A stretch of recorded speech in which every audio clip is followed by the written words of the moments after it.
Buenas tardes, muchas gracias. Bienvenidos al Espacio Pirineos y a la presentación del libro Gentes de Graus, 2000 años de historia, de historias ejemplares, redactado, ideado por nuestro querido amigo Antonio Valdelló. La verdad que me ha pedido que si pudiéramos venir, tanto el presidente de la comarca y teniente de alcalde del Ayuntamiento de Graus, Roque Vicente, como yo, y no sabía que quería que abriera este acto, por lo tanto voy a ser muy breve porque yo tengo la misma ilusión que ustedes por conocer los detalles de este libro. Y bueno, lo que puedo decir, que ya se me comenta, es que ya se ha agotado la edición. Se ha agotado la edición, con lo cual he cogido este ejemplar para tenerlo presente aquí en la apertura de este acto, pero lo devolveré a la imprenta porque está lógicamente reservado y pedido ya por alguno de ustedes y no quiero anteponerme en el orden estricto y riguroso de compra del mismo que haremos. Gracias, Antonio, por llevar el nombre de Graus y de su historia a este libro que vas a explicar. Y bueno, nada más, me quedo a la espera, como todos ustedes, de conocer la presentación, el detalle del mismo. Y bueno, va a haber dos intervenciones. En primer lugar, Jorge, y en segundo lugar, Antonio Valdelló. Así que yo voy con ustedes a la tribuna de público y queda abierto el acto. Gracias.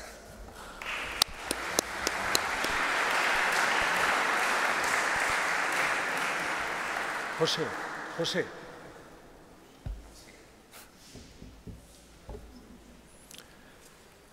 Muy buenas tardes a todos. Cuando Antonio me concedió el honor nunca merecido de presentar este acto, me abrumaron. En primer lugar, el autor del libro, por su calidad humana y trayectoria vital, y a que admiro profundamente. En segundo lugar, el título del libro, Gentes de Graus, 2000 años de historias ejemplares. Gentes que trascienden el microcosmos ribagorzano para influir con su pensamiento allende estos riscos y estos peñascos en Aragón, España e incluso en el mundo. Y en tercer lugar, este espacio hermoso que conforma la Iglesia desacralizada de la Compañía de Jesús, fiel al canon jesuístico y que es similar a la que para la Casa Generalicia de Roma construyera Vignola, fiel a la Contrarreforma y al Concilio de Trento. Dos monumentos grandiosos de Graus y un prócer ribagorzano son fiel reflejo de lo que nos anuncia Antonio en su libro. La Basílica de la Peña, el Colegio de San Francisco Javier de los Jesuitas y don Esteban de Smir y Lavazuy. La Basílica de la Peña, orgullo de Graus, monumento tardogótico renacentista que nos alecciona sobre el humanismo y acervo cultural que se esconde entre estos riscos y peñascos. Incendiada por el odio y la locura, ardió en un fuego sacrílego un 15 de agosto de 1936. Nada hay que haga más libre al hombre y que edifique su pensamiento en libertad como la cultura y la formación del espíritu, de lo que tanto Antonio nos habla en su libro. Mi abuela, republicana ejemplar, de misa y rezo del Santo Rosario diario hasta el mismo día de su muerte, me decía siempre: no vean tus ojos una guerra fratricida, porque verás cómo campan y se enseñorean de nuestra querida tierra los cuatro jinetes del Apocalipsis: la guerra, el hambre, la peste y la muerte. Otro monumento fantástico de este legado grausino lo conformó el Colegio de San Francisco Javier de los Jesuitas, del que solo queda este espacio en el que nos encontramos y en el que durante casi 120 años se educaron varias generaciones de jóvenes altoaragoneses de Ribagorza y Sobrarbe, llamados a ocupar altas magistraturas allende estas fronteras. Después de muchos avatares y tribulaciones, este hermoso monumento sucumbió para tristeza y oprobio de todos los que lo vimos por la piqueta desnaturalizada y la falta de sensibilidad con el arte, el pasado y nuestra historia, para desdicha de todos los grausinos. Antonio, en su libro, nos habla de don Esteban de Smir y Lavazuy, mecena ribagorzano, nacido en Graus, humanista, generoso y adelantado al tiempo que le tocó vivir. Un hombre afortunado, decía Antonio en su magistral conferencia que dio en el mes de agosto de 2021 en las celebraciones que cada año hace la Asociación Amigos de la Peña. Enamorado de Graus y obispo de Huesca, mecenas y bienhechor de esta comarca, fundador del Colegio de Jesuitas, gracias a su generosidad y su influencia política, supo traer a la orden más importante de su tiempo a estos terruños porque fue generoso, lo costó de su propio pecunio y por su influencia política y medios consiguió que los jesuitas fundaran el convento más septentrional de su provincia de Aragón.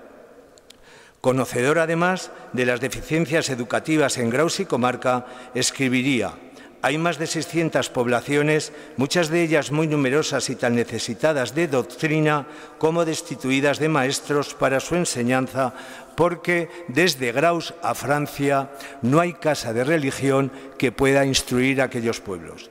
Ahora ya, el autor del libro, don Antonio Valdellou Vázquez, nació en Graus. Vivió su infancia en Graus como don Esteban Desmir. Está casado con una querida grausina, Pili García, a la que saludamos atentamente. Salió de Graus muy joven para completar sus estudios. Se licenció en Medicina en Zaragoza, es doctor en Medicina y Cirugía y especialista en Pediatría, investigador avezado y docente reflexivo. Entre las importantes responsabilidades a las que su celo profesional y altas capacidades humanas e intelectuales le han conducido, ha sido responsable de la Unidad de Enfermedades Metabólicas Hereditarias en el Hospital Miguel Servet de Zaragoza.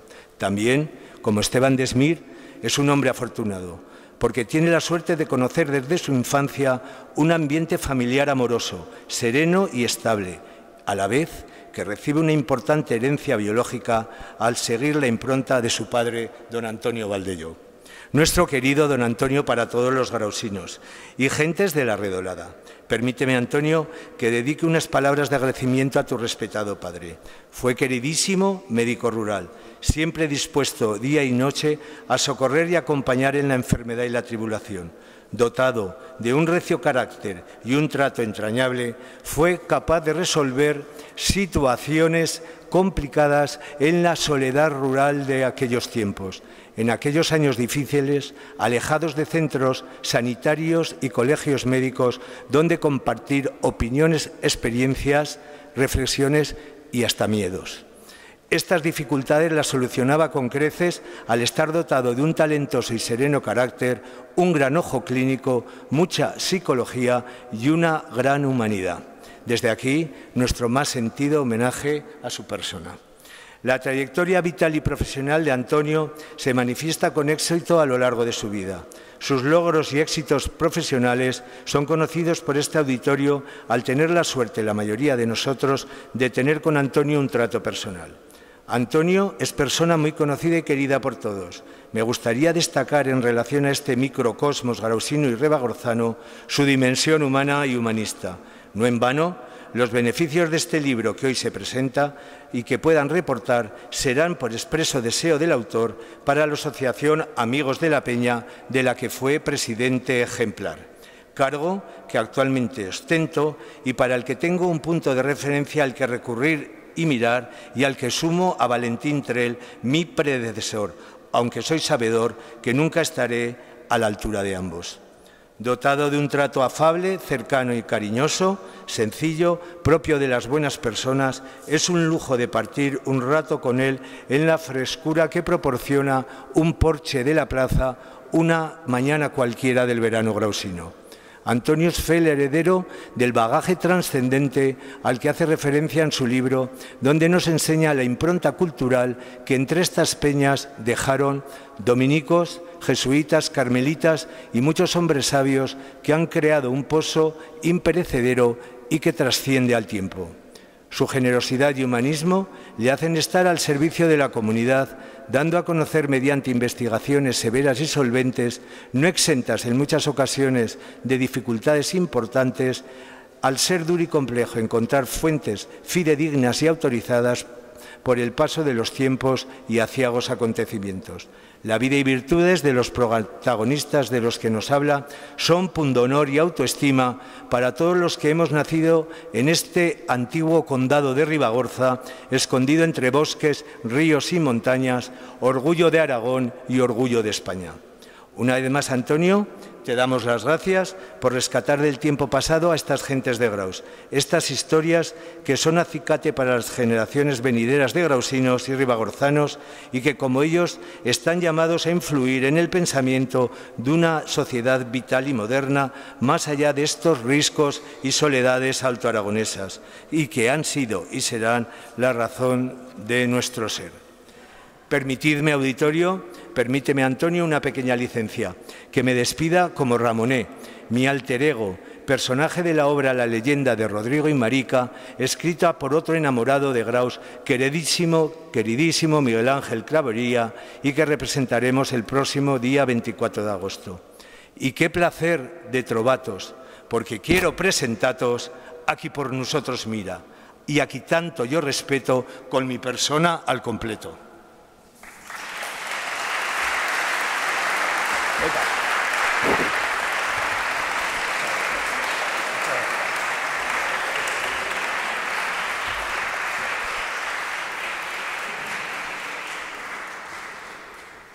A ver, voy a intentar hablar desde aquí. ¿Se me oye? ¿Sí? ¿Así? A ver, porque con el calor que hace, si encima no se me oye, ahora viene Javier. ¿Se me oye? ¿Sí? Vale.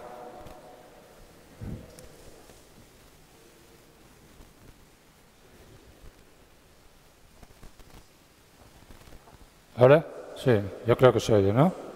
Vale. Muy bien. Bueno, pues nada, buenas tardes, bienvenidos. Muchas gracias por su presencia. Muchas gracias a José Antonio y a Roque por asistir a este acto que enriquecen con su presencia. Muchas gracias al Espacio Pirineos, al Ayuntamiento de Graus, responsable de la edición del libret, donde algunas cosas se habían publicado anteriormente. Muchas gracias a la Oficina de Turismo, muchas gracias a toda la gente que ha hecho posible la edición de este libro. Gracias especiales a Jorge por su presentación, que realmente me ha emocionado. Yo ya me lo temía porque sé lo cariñoso que es, pero muchas gracias, Jorge, de todo corazón. Muchas gracias. Y muchas gracias a la Editorial Pirineo, a José Luis. José Luis me ha dicho que les transmitiera su cariñoso saludo. Hoy hubiera querido estar aquí, ya les explicaré por qué, pero este puente es la Feria del Libro de Aragón en Jaca y para una editorial como la Editorial Pirineo, él tenía que estar allí, pero me ha encargado que les transmita su saludo.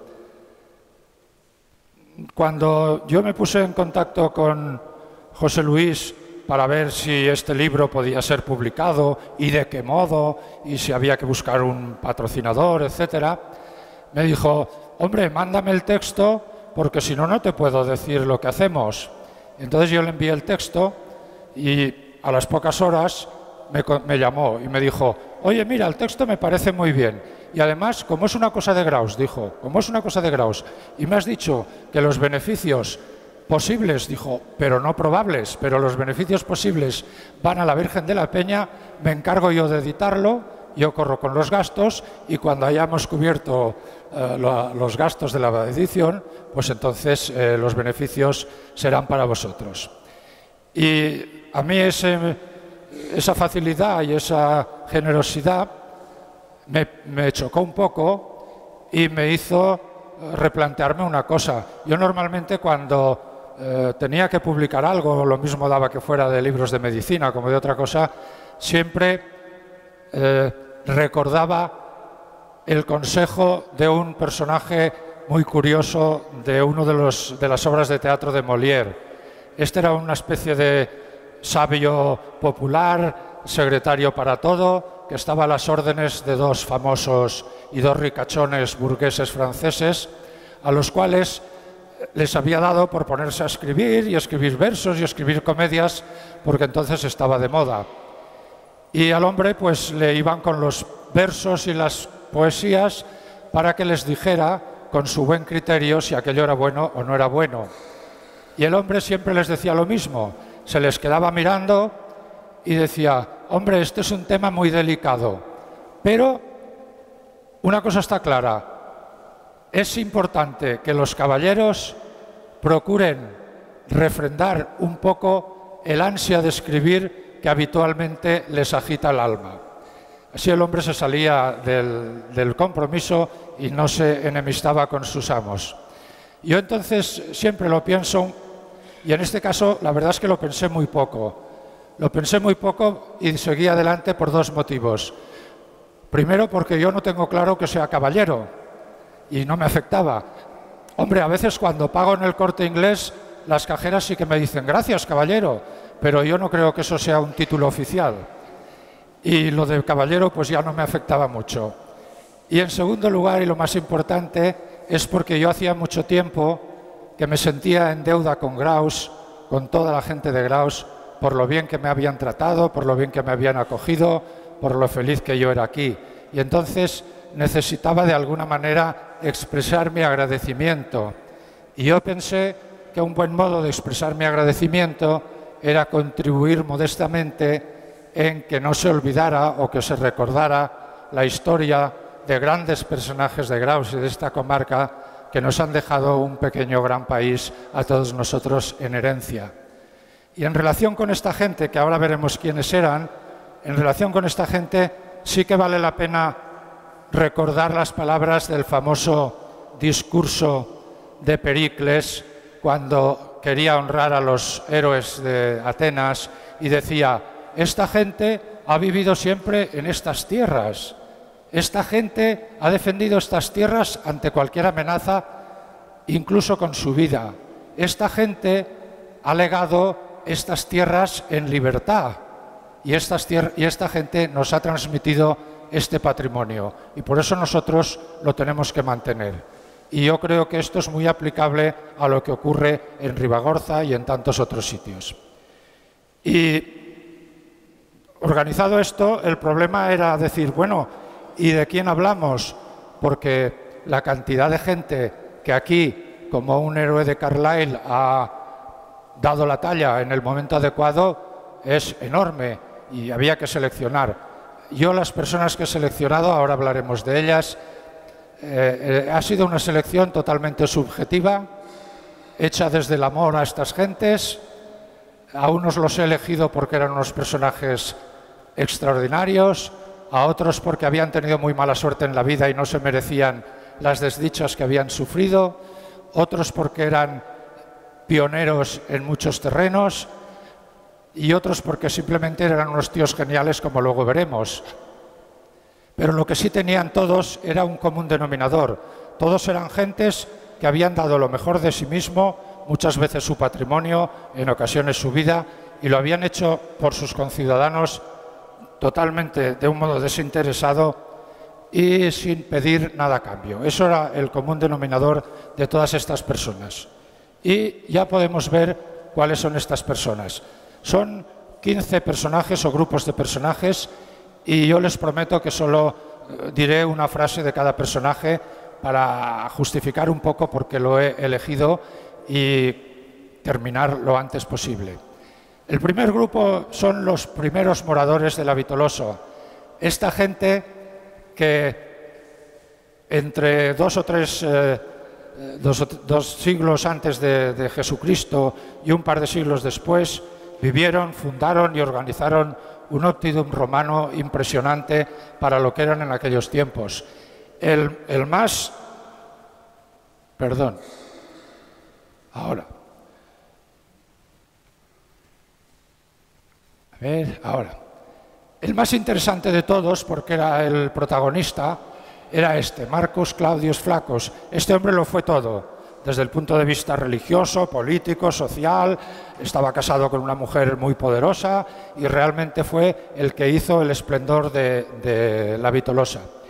Yo de la Vitolosa no les voy a decir prácticamente nada, más un par de cosas, porque sería un pecado hablar de lo que la profesora Magallón ha editado, ha publicado. Ella lo ha explicado todo acerca de la Vitolosa y sabemos todo lo que sabemos gracias a ella.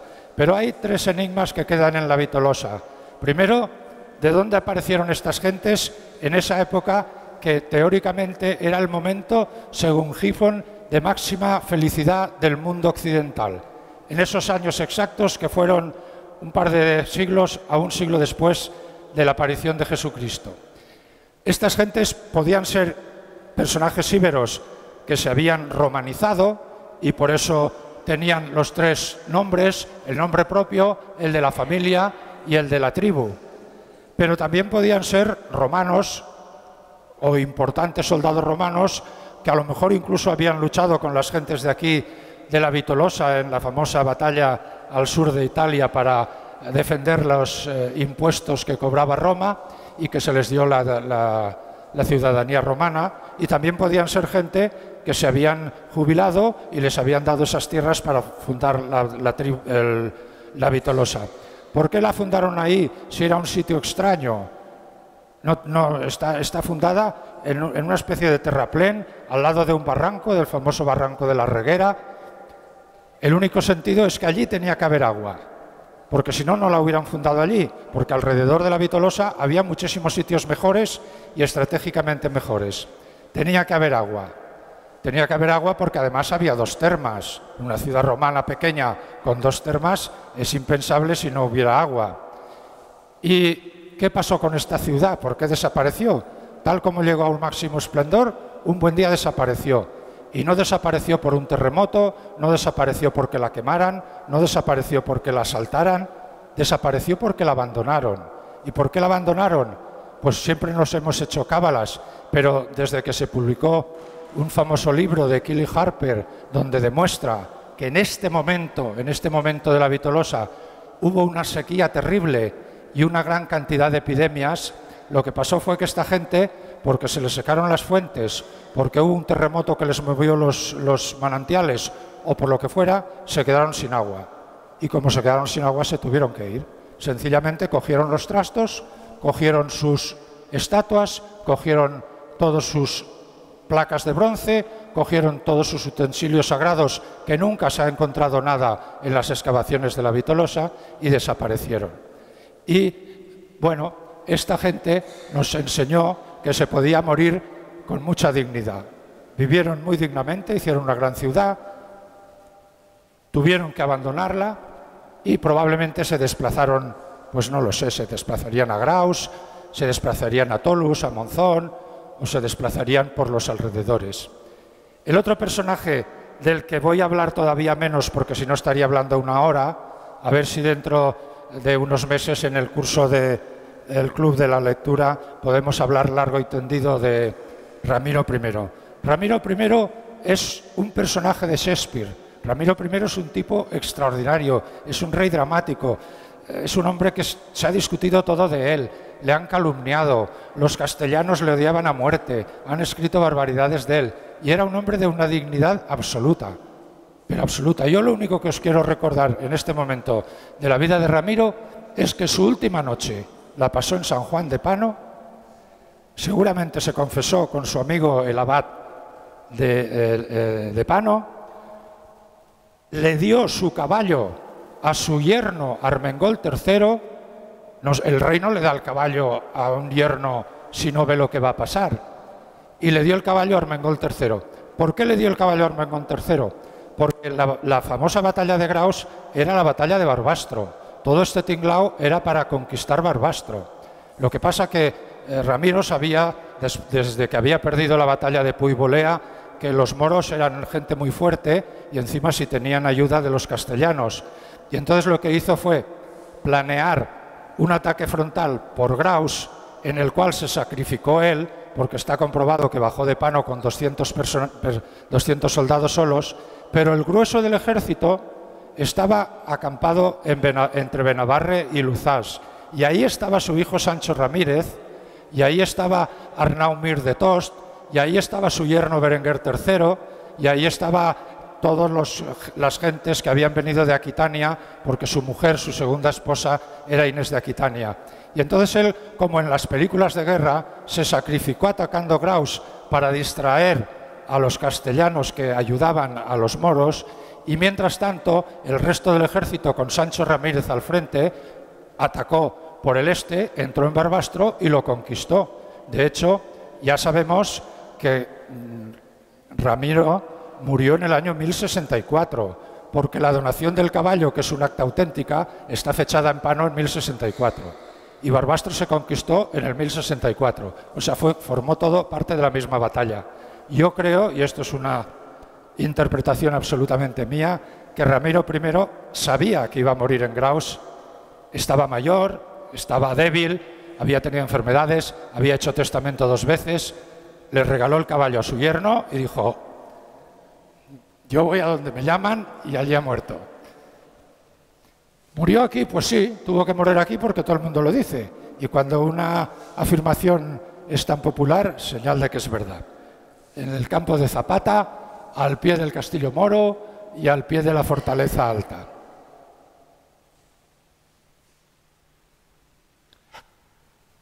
Los Lográn, los famosos tenentes de Graus. Esta familia es una historia genial. Para empezar, fueron unos tíos que fueron capaces de venderles a los monjes de San Vitorián todo el municipio de Graus, incluido el castillo, la iglesia, todo, por 56.000 reales jaqueses, perdón, sueldos jaqueses. 56.000 sueldos jaqueses que los pobres de San Vitorián se tuvieron que vender hasta los calcetines, porque tuvieron que mandar monjes por todo Aragón vendiendo posesiones que tenían, incluso en Huesca. Y uno se pregunta, ¿cómo compraron Graus con esa cantidad de dinero tan desorbitada si Sancho Ramírez les había concedido Graus? La concesión de Sancho Ramírez a San Vitorián es una cosa un poco confusa. Algo hubo, pero seguramente legalmente no estaba bien documentada, si no, no hubieran tenido que comprarla. Aparte de eso que nos han dejado, perdón otra vez, aparte de eso que nos han dejado esta gente nos ha dejado el primitivo escudo de Graus, el escudo de Graus más antiguo que yo conozco que hay en toda esta zona. Este escudo está, algunos os lo habréis visto, en uno de los escalones de la Catedral de San Vicente de Roda. Y al entrar en la catedral lo tienes que pisar a la fuerza. Y además, con el uso del tiempo, se está desgastando. Yo he hablado con las personas responsables de este asunto, no me han hecho ni caso, les he escrito cartas que naturalmente no me han contestado, pero creo que habría que hacer algo para que este escudo no desapareciera, porque para la más INRI, en ese escalón hay 2 escudos, uno al lado de otro. Los emplearon para hacer un escalón allí en algún momento que hicieron obras en la Catedral de San Vicente. Entonces no costaría nada dejar uno en la Catedral de Roda, pero en un sitio digno, y otro que estuviera, por ejemplo, en el Ayuntamiento de Graus. Pero esta gente, ¿qué hacían en Roda? Esta gente es que se afincaron en Roda porque en aquel momento la Puebla de Roda era importante, había mucho dinero, habían concedido la Carta Puebla y había mucho dinero. Y hubo un personaje extraordinario de los Lográn, que a mí me encanta, que además es una mujer, aparece una mujer ya en las historias estas de Ribagorza. Es Sibila de Lográn. Sibila de Lográn, aquí veis Sibila de Lográn. Esta murió el 8 de los idus de marzo de 1260. Sibila de Lográn era de Aguiraliu. Lo que pasa es que se casó con Juan de Lográn, que era el tenente de Graus, y entonces se convirtió en Sibila de Lográn. Y lo bueno de esta mujer es que era una mujer que los tenía bien puestos, porque luchó, pero denodadamente, para mantener el Graus, para mantener la tenencia de Graus y para defenderlo de muchos intentos que hubo de invadir la posesión de Graus. Y en aquellos momentos hasta con los espés se peleaban y se intercambiaban, etc. O sea, era una mujer impresionante. Y lo que más llama la atención es que tiene una lápida en el obituario del claustro de Roda. Cuando vayáis al claustro de Roda, buscar esta lápida. Esta lápida está en la pared que da al comedor, a lo que ahora es comedor, más o menos a la altura de la mitad de la pared. Buscarla minuciosamente porque no está muy bien conservada, pero se ve perfectamente y es un homenaje a los Lográn que creo que todos les debemos. Los espés,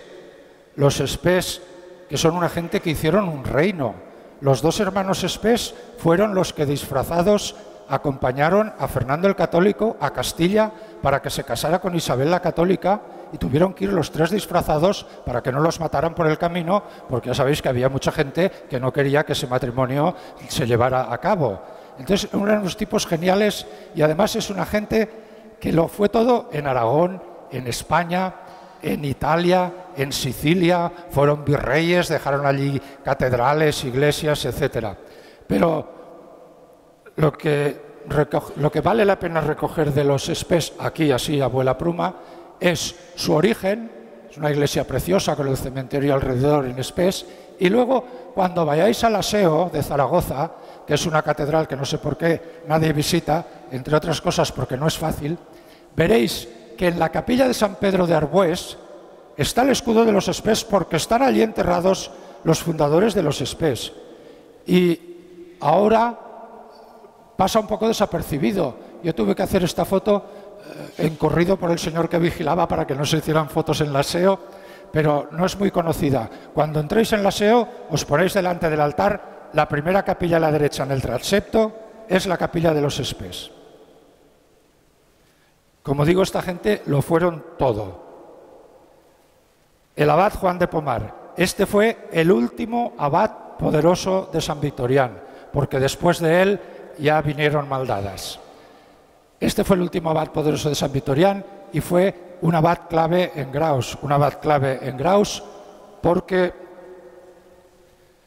fue el promotor de la construcción de la Basílica de la Peña que vemos en este momento. Tal como está ahora, esto lo promovió el abad Juan de Pomar, él firmó las escrituras. ¿Y con quién firmó las escrituras? Firmó las escrituras primero con Santiago Anduches, Jaques Anduches en muchos sitios, y en el contrato pone Jaques Anduches. Pero Jaques Anduches vivía en La Escuarre y vivió casi toda la vida en Aragón. Una temporada puede que se fuera a Valencia, pero vivió siempre en Aragón. Y al final se llamaba Santiago Anduches. Y por eso, y esto también es todo de mi cosecha, que nadie se ofenda, estas iniciales SA, que no sé si sabéis dónde están, pero están en el pórtico de la Virgen de la Peña,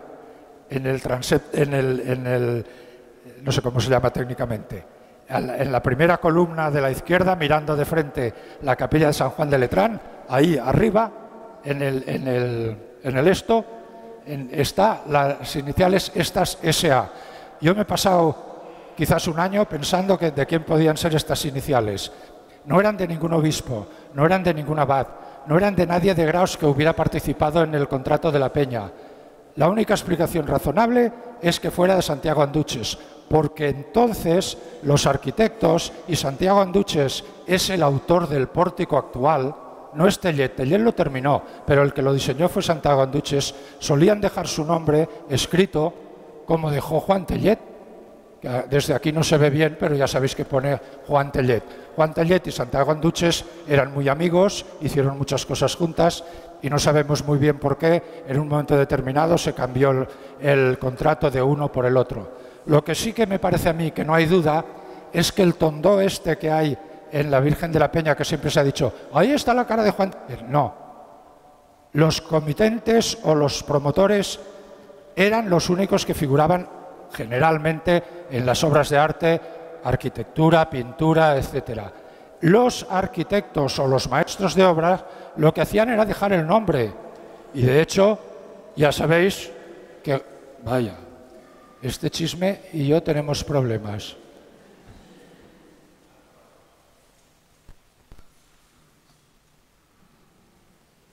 Ahora, ya vamos ya.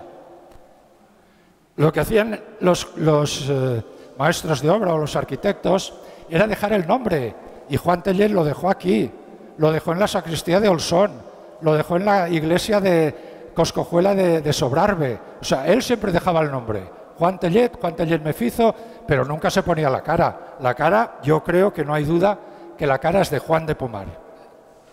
Y ese tondó, caramba, ya está. Después de Juan de Pomar, ¿quién vino? Vino Miguel de Cercito, el famoso obispo de Huesca, de Barbastro, que fue un poco la bestia negra del monasterio de San Vitorián. Fue la bestia negra porque tuvo que aplicar la normativa del Concilio de Trento, por la cual, a partir de ese momento, cualquier comunidad religiosa dependía del Papa. Ya no dependía del abad, sino que la máxima autoridad volvía a ser el Papa. Esto, que parecía fácil, costó 400 años de que se llevara a cabo. Pero bueno, fue un hombre importante, era la mano derecha de Felipe II y era un obispo con una cultura impresionante. Y sobre todo, lo que nos interesa a los grausinos es que era un hombre que tenía una cultura y una sensibilidad erasmista. Él era erasmista, había sido erasmista porque en tiempos de Carlos V estaba bien visto incluso ser erasmista. Felipe II, como ya era más... pues no, pero él siguió manteniendo lo que se llamaba el erasmismo latente. Y por eso que siguió manteniendo el erasmismo latente, fue un hombre capaz de dejar en las columnas del claustro de la Virgen de la Peña, de la Casa de los Obispos que él construyó, el famoso Fray Miguel era él, por eso fue capaz de dejar en las columnas de la Virgen de la Peña estas inscripciones que realmente todo el mundo dice, pero aquí ¿qué hacen inscripciones del templo de Apolo en Delfos? Pues porque era lo lógico. El tío dijo, vale, yo no puedo predicar, pero aquí lo dejo escrito para la posteridad. Nada en exceso, conócete a ti mismo, y luego tres máximas de la epístola de San Pablo a los colosenses, que también son absolutamente erasmistas, porque hablan de que tienes que pensar en lo de arriba, que lo importante es lo de arriba, que lo de abajo no cuenta. O sea, fue un legado absolutamente erasmista que yo creo, y mucha gente lo cree también, que marcó el devenir de la intelectualidad y del modo de pensar de Graus en este sentido. Bien, a continuación hablamos de Esteban Smith. Esteban Smith, ya hemos hablado muchas veces, la Virgen de la Peña la enriqueció, el Colegio de los Jesuitas y sobre todo, a mí lo que me parece que nos ha dejado el legado más bonito de Esteban Smith, aparte de este edificio, y por eso a mí me hacía mucha ilusión hablar hoy aquí, en el Colegio de San Francisco Javier de los Jesuitas que había fundado Esteban Smith. Yo creo que lo que más bonito nos dejó fue, esta lápida que ya fuera del Renacimiento, porque ya Esteban Smith ya era más tardío, ya podríamos decir que estaba en el Barroco, pero bueno, el Renacimiento no llegaba a la vez que en Italia, aquí llegaba un poco más tarde, o sea que los años se puede incluir en el Renacimiento. Y es una lápida preciosa que está perfectamente conservada a pesar de todas las tragedias que ha vivido la Peña y que lo único que a lo mejor sería conveniente cuidarla un poco más porque con el tiempo siempre se producen humedades y siempre se producen cosas, ¿no? Pero el texto es absolutamente clásico. Con Dios el mejor y el mayor, detén tus pasos peregrino. Sigue camino viajero y ruega por él. Es como el texto que está en el Paso de las Termópilas, o sea, es un texto precioso el que nos dejó el hombre.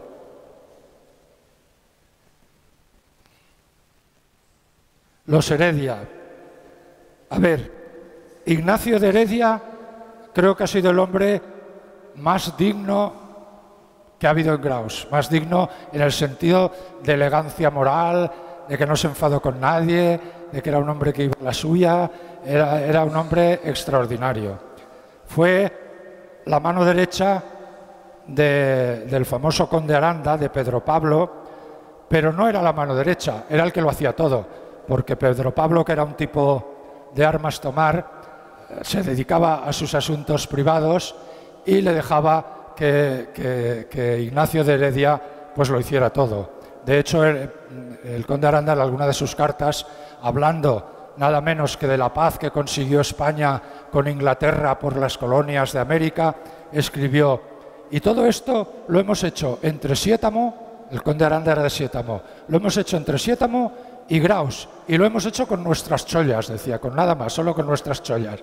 Era un hombre divertidísimo, tuvo una vida increíble, no sabemos por qué dejó la carrera eclesiástica, algo le pasó en Barbastro, Se fue a Madrid, ahí le fichó ya el conde Aranda, tuvo una vida extraordinaria en París, en Roma, en Londres, y cuando el conde Aranda dimitió, volvió a España, se retiró a sus posesiones, digamos, de Madrid, pasó por aquí por Graus, se despidió de la familia y se quedó en Madrid con sus libros.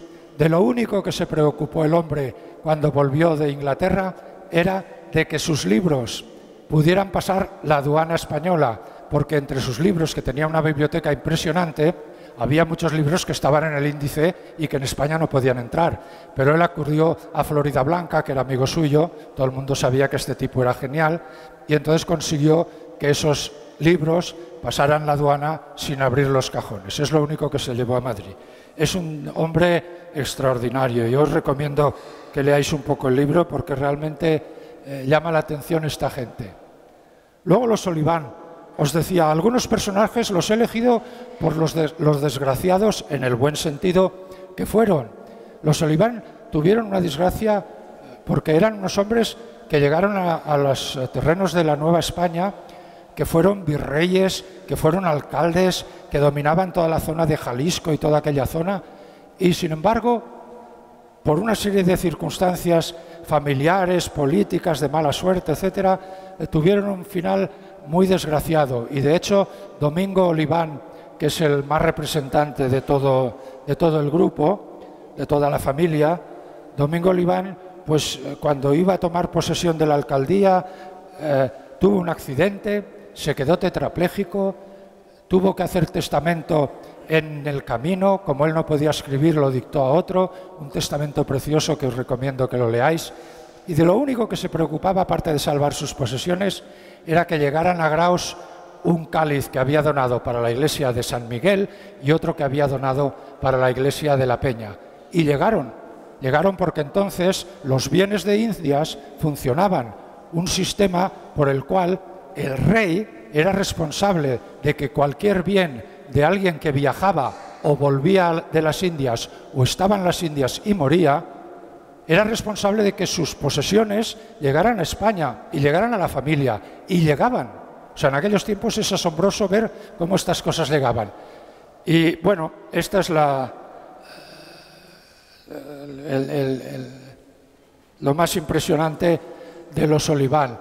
El pobre Domingo está enterrado en la iglesia de Nuestra Señora del Popolo en Cotija, y es muy difícil conseguir información. Si alguna vez alguno de vosotros vais a México y vais ahí, pues vais a la iglesia esta y averiguáis, le dejáis una rosa en la tumba, porque es un hombre de Graus. Es un hombre de Graus, de los Oliván, que, como decía el alcalde cuando tuvo que enviar informes para validar el testamento, decía, son gente de Graus, cristianos viejos y libres de toda mancha. O sea, eran una gente de fiar. Luego ya estamos en 1800, y aquí hay un episodio genial, ya vamos terminando, no os preocupéis. Hay un episodio genial, y es que exactamente en 1805 el ayuntamiento de la Villa de Graus, con esta gente al frente, que hay que poner sus nombres porque fueron muy echados para adelante, pidieron que se trasladara nada menos el monasterio de San Vitorián a Graus, porque el monasterio de San Vitorián, donde estaba, hacía muchos años que era nada, o sea, un desastre, un yermo, allí no había nada, no había vida monacal, había 4 curas sueltos por allí, o sea, no era ni monasterio ni era nada. Y como veían que iba a desaparecer, pues dijeron, vale, que lo bajen a Graus, porque Graus era el vicariato general de San Vitorián. En Graus se reunía el capítulo de San Vitorián. Graus era lo más importante de San Vitorián. San Vitorián era la marca registrada, pero lo más importante de San Vitorián era Graus. Y hay muchas historias que, bueno, ahora no podemos contar. Bueno, entonces este alcalde dijo que bajen a Graus y vamos a hacer una cosa. Se hospedarán en la iglesia, en el convento de los jesuitas, que entonces ya no existía. Conservarán todos sus rangos, sus privilegios, sus beneficios, todo lo que quieran.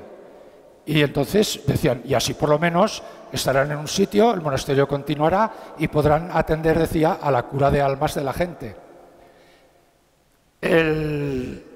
Esta petición dio lugar a un proceso judicial que es genial. y que además está completamente recogido en esta documentación que se guarda en el Archivo Provincial de Zaragoza. Es una... Ah, se ha caído algo. ¿Se oye igual? Se oye igual. Vale. Es una documentación en la cual se ve todo el proceso que se ha seguido. Al principio está clarísimo, esto tiene que bajar a Graus porque todos los informes son concordantes con ello. Pero el abad de Besalú, que era el amo de estas congregaciones de la provincia tarraconense, pues era un hombre que, bueno, y entonces consiguió con un abogado de Zaragoza pedir que se personaran como partes en el juicio todos los pueblecitos que eran del abadiado de San Vitorián. Y entonces, voy abreviando, en una semana aparecieron 20 o 30 pueblecitos, algunos se negaron, pero hubo 20 o 30 que mandaron una nota pequeña, escrita a mano, está en la documentación, en la cual en todas pone exactamente lo mismo. No queremos bajar a Graus porque eso sería un gran perjuicio para nuestras almas. Firmado por el lector de firmas, fulano de tal. Porque en aquellos pueblos ningún alcalde sabía escribir y todos esos documentos eran falsos, seguro, porque aparecieron en una semana. Era imposible que los recogieran en aquellos tiempos.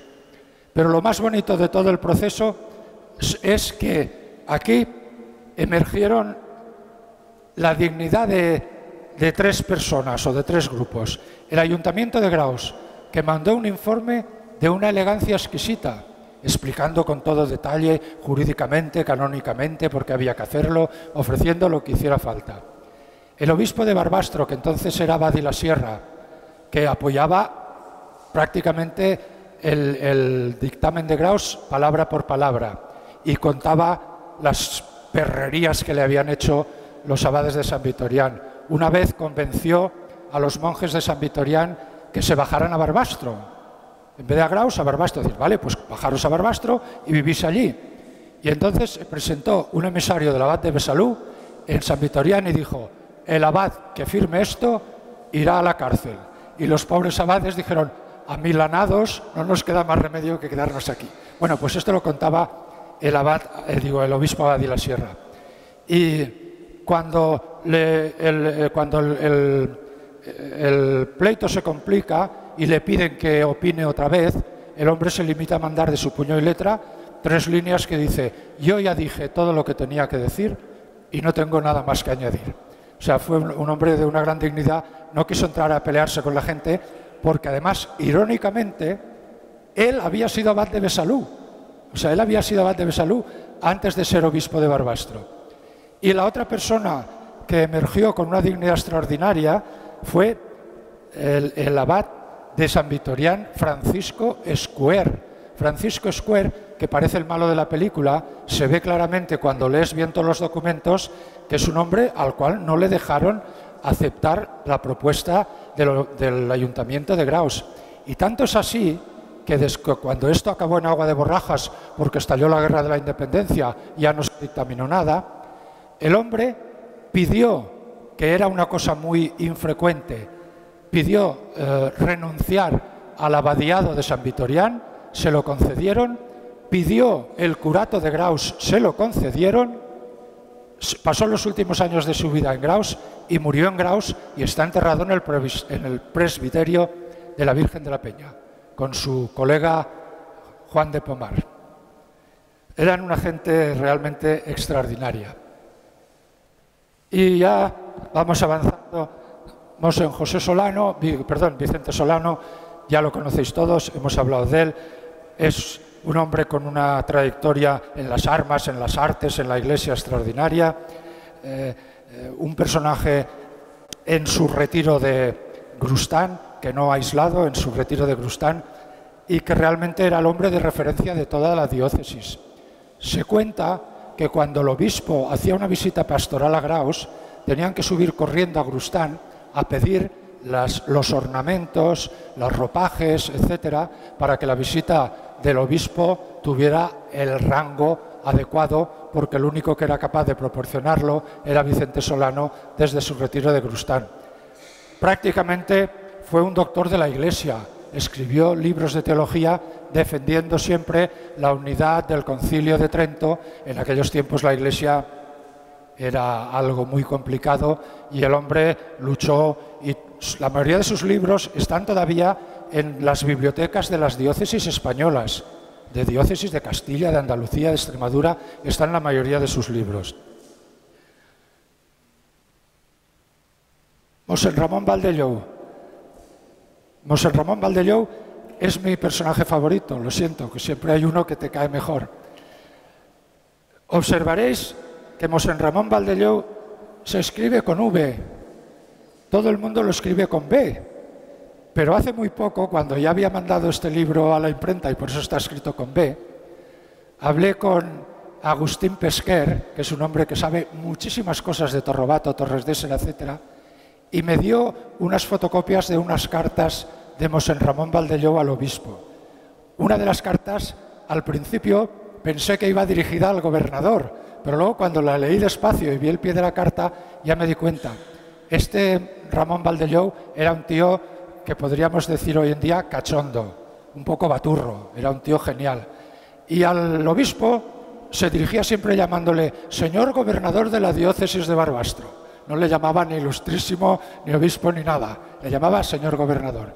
Y en esa carta le pedía que le dejara utilizar dinero de la parroquia para restaurar el pendón de Torre de Obato, porque decía que habían bajado a la procesión de Graus y había causado, decían, escándalo e irrisión lo mal que estaba el pendón de Torrobato. Entonces pedía que le dejara gastar 600 reales en arreglarlo. Bueno, son demasiadas anécdotas. Este hombre era absolutamente genial. Desde su retiro de Torrobato y Torredesera, porque él no salió de ese triángulo, Torredesera, Torrobato, Graus, solo se vestía de cura, decía él, para bajar a Graus, porque iba siempre vestido con el traje de faena de los baturros, con calzón corto. Y desde ese sitio fue capaz de diseñar la acequia de Santa Lucía y muchas más acequias pequeñas, pero la de Santa Lucía la más importante. Esta es una fotocopia de muy mala calidad, pero es la única que hay, que la proporcionaron en el Ayuntamiento de Graus, porque está en el archivo de la documentación de la iglesia de Santa Lucía. Con la cantidad de reformas que ha tenido esta acequia, uno de los ingenieros de la Confederación escribía: a pesar de las muchas reformas que hemos hecho, nunca hemos tenido que modificar el trazado de la acequia. Y esto lo hizo este hombre, dices, ¿pero cómo lo hacía? Cuenta la anécdota que medía con la teja, que nivelaba con el porrón, que utilizaba unas cuerdas para medir las distancias. Pero no es que hiciera esto, es que hace poco me he enterado que restauró la capilla la ermita de Torreciudad. La restauró también él. Restauró, por supuesto, la parroquia de Torredesera. Hizo multitud de obras en Torrobato. En Torrobato el hombre no paraba y hasta le tenían un poco de manía, porque cuando llovía, la gente de Torrobato decía: ah, qué bien, no tenemos que ir a trabajar. Y él iba por casa y los cogía: venga, a hacer caminos, a arreglar las acequias, a no sé qué, y no los dejaba vivir en paz. Tanto es así que el obispo alguna vez le decía: oiga, usted dedíquese más a la cura de almas y deje en paz las obras públicas. Y el hombre le contestaba, esto me lo contaba Agustín, el hombre le contestaba: oiga, para la cura de almas hay muchos curas, pero para arreglar acequias hay muy pocos. Y al obispo lo tenía frito, por eso le llamaba el gobernador. Bueno, pues hizo esta acequia y hizo el puente de Jánovas. El puente de Jánovas y el puente de Puente Montañana. El puente de Puente Montañana está muy restaurado porque se destruyó durante la guerra, pero el puente de Jánovas está exacto. Y hay un artículo en la revista de los Ingenieros de Caminos exhaustivo acerca del puente de Jánovas, y el que lo firma dice que es el único puente que hay en España que se construyó en aquella época con esa tecnología y que se ha conservado perfectamente. Y además es que es precioso. Es precioso, este es el río Ara, aquí los dos pilones, el puente, y aquí se ve con un poco más de detalle el suelo, los enganches, etc. Yo no sé este hombre desde Torrobato cómo hizo para comprar este material, lo tuvo que encargar en Francia, porque solo lo fabricaba una casa de Francia que se dedicaba a hacer puentes. Y el hombre lo compró desde Torrobato, hizo este puente, hizo el de la Puebla, el de Puente Montañana, hizo infinidad de cosas. Y por eso es al único que le he dedicado 2 diapositivas. José Salamero, bueno, ya es bien conocido porque casi es contemporáneo. Es un hombre complicado.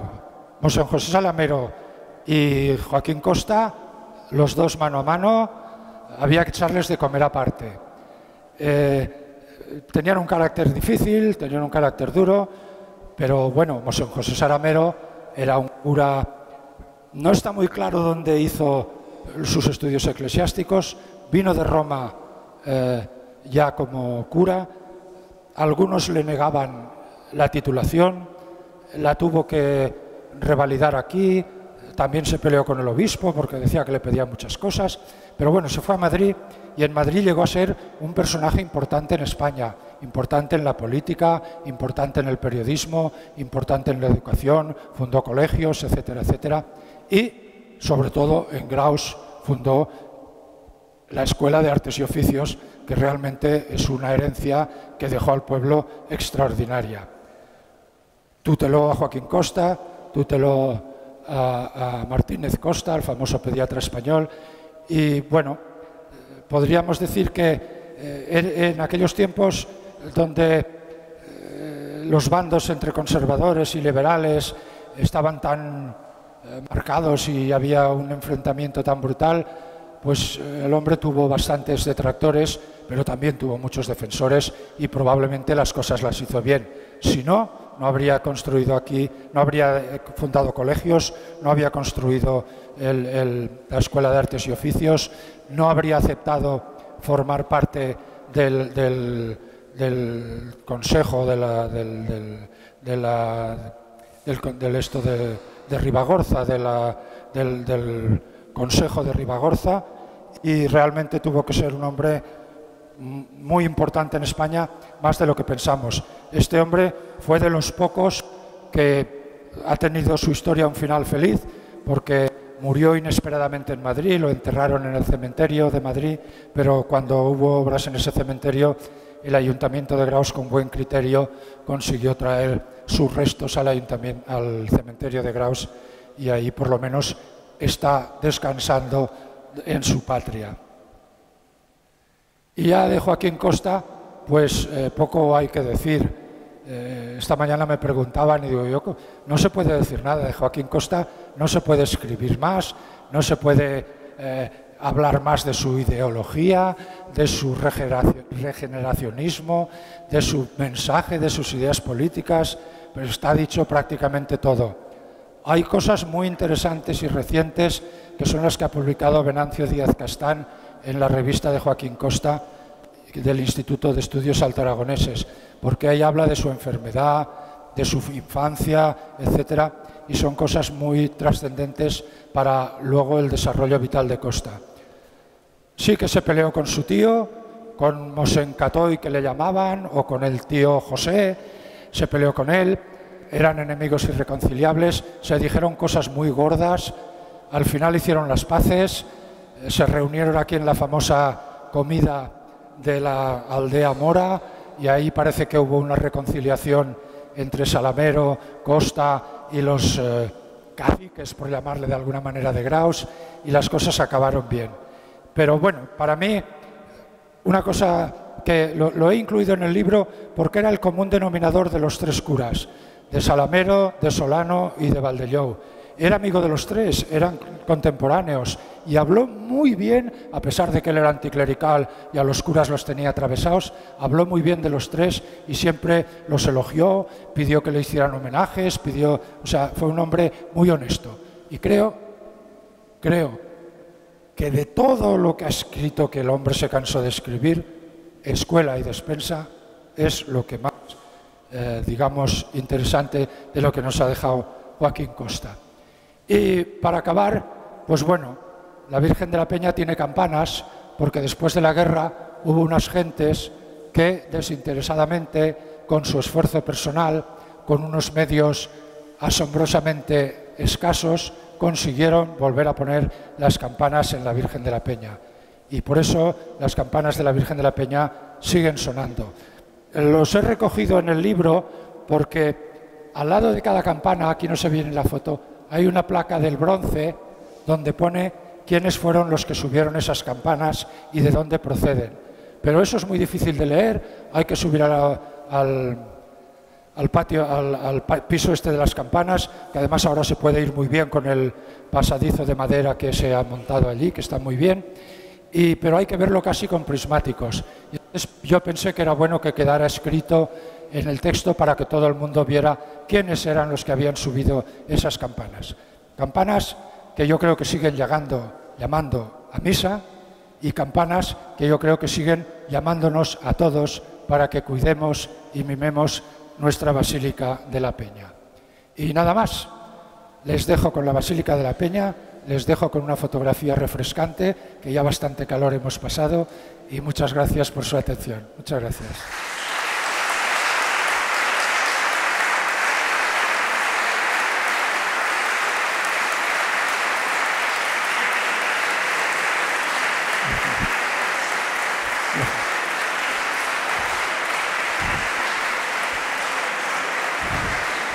Ahora, perdón.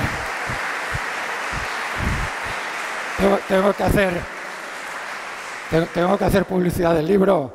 Si compran el libro, harán feliz al editor, harán feliz a estos señores que están ahí recogidos en el texto y harán feliz a los amigos de la Peña, porque a lo mejor les llega un duro, no se sabe, eso nunca se sabe. Muchas gracias.